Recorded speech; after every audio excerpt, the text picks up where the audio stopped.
Kahit umulan, itinuloy ang prosesyon para sa pista ng Divino Rostro na bahagi po ng Peña Francia Festival. At mula po sa Naga, Camarines Sur, may ulat on the spot si EJ Gomez. EJ? Connie, bumuhos nga muli ang ulan dito sa Naga City sa Camarines Sur na nagsimula kagabi at panandali ang tumigil kaninang mag-aalas 5 ng umaga. Ganun pa man, tuloy na tuloy ang ginaganap na traslasyon dito sa syudad. Ngayong araw, September 13, ginaganap ang taunang traslasyon sa Naga City. Kaninang madaling araw, nangyari na ang prosesyon para sa paglipat ng imahe ng Our Lady of Peña Francia sa Old Shrine and Parish ngayong pista ng Divino Rostro sa syudad. Ganap na alas 3 ng hapon daw nakaplanong gawin ang traslasyon.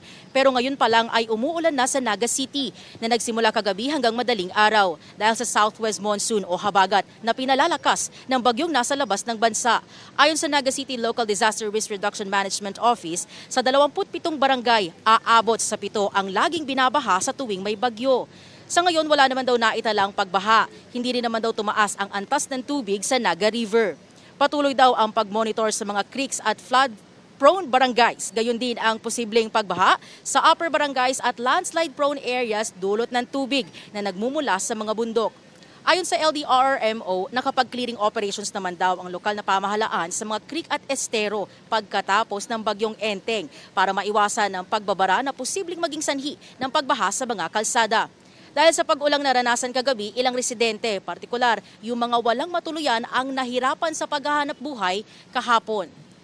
Connie, sa mga putong ito, tuloy-tuloy yung nararanasang pag-ulan dito at nananatiling makulimlim dito sa Naga City.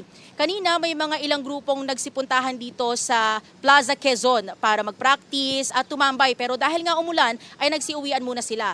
Yung ilang mga nakausap natin, sinabing makikiisa sila sa traslasyon mamayang hapon. Nakaantabay naman ang PNP para masiguro ang seguridad sa lugar.